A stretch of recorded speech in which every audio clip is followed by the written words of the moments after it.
সবটাই মিথ্যে, কোনো কাগজপত্র পাওয়া যায়নি।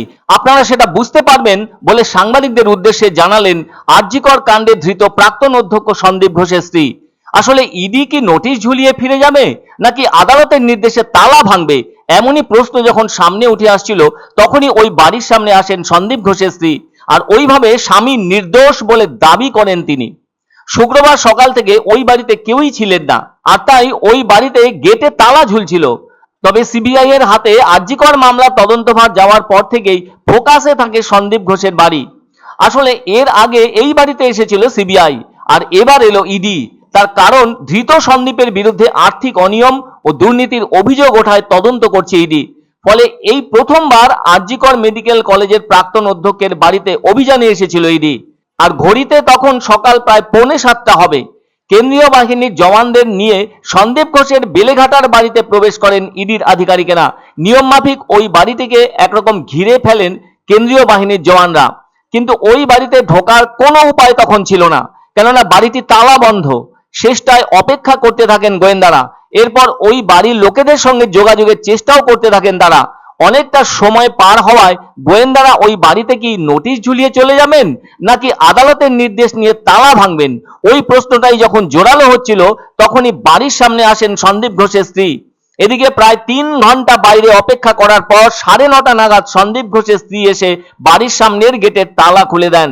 এরপর বাড়ির ভেতরে প্রবেশ করেন ইডির আধিকারিকেরা। ইডির গোয়েন্দারা ওই বাড়ির ভেতরে প্রবেশ করে তাদের প্রয়োজনীয় কাজকর্ম সেরে চলে যান তারা।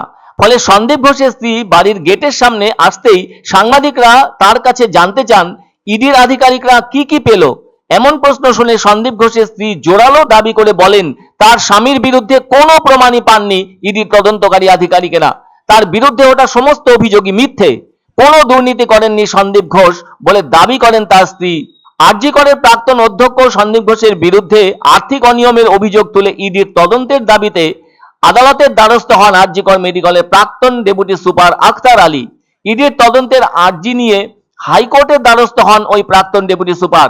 এদিকে মামলার তদন্তভার সিট থেকে সরিয়ে নিয়ে কলকাতা হাইকোর্ট তার দায়িত্ব দেয় সিবিআই এর উপর। পরে সন্দীপ ঘোষের বিরুদ্ধে আর্থিক দুর্নীতির মামলায় স্বতঃপ্রণোদিত হয়ে মামলা রুজু করে ইডি। এরই মধ্যে সন্দীপ ঘোষের বাড়িতে তল্লাশিও করেছে সিবিআই। সন্দীপ ঘোষের বাড়ি থেকেই মিলেছে তার বিরুদ্ধে দায়ের হওয়া অভিযোগের আসল কপি। আদালতে এমনই চাঞ্চল্যকর দাবি করেছে সিবিআই বলে সূত্রের খবর। তবে এদিন সন্দীপ ঘোষের বাড়ি সহ 3টি জায়গায় গেলেন ইডির আধিকারিকেরা। জানা গেছে হাওড়া, সোনারপুর ও হুগলিতে পৌঁছয় ইডির টিম। এদিকে কারা কারা এই চক্রের সাথে জড়িত তা নিয়ে তদন্ত করতে পারে ইডি। ফলে ব্যাপকভাবে ওই কেসের তদন্ত চালাবে ইডি, এমনটাই জানা যাচ্ছে সূত্র মারফত। সমস্ত মিথ্যা, সম্পূর্ণ মিথ্যা। এটা আপনারাও বুঝতে পারছেন। কিছু পাওয়া যায় না, কাগজপত্র এখনো অবধি কিছু পাওয়া যায়নি, পাওয়া যাবে না। এক অন্য অনুভূতির স্পর্শ পাওয়া যায় রয়কো ব্র্যান্ডের গেঞ্জি ও জাঙ্গিয়ায়। তাই ছোট বড় সবার পছন্দ রয়কো গেঞ্জি ও জাঙ্গিয়া।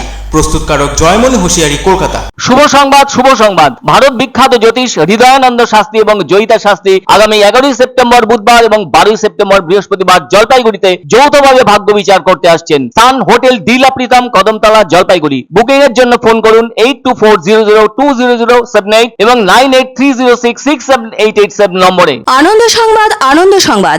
30 বছরের নির্ভরযোগ্য প্রতিষ্ঠান ইন্দ্রমণি রাইস মিল। আমাদের কয়েকটি জনপ্রিয় ব্র্যান্ড হলো তাজ, বরলি, খুশি ইত্যাদি। আমাদের factory outlet CG trading company, Dinbazar, axis ব্যাংকের পাশে, জলপাইগুড়ি। এখানে সুলভ মূল্যে গুণগত মানের সব ধরনের চাল পাওয়া যায়। Phone number 9547029475।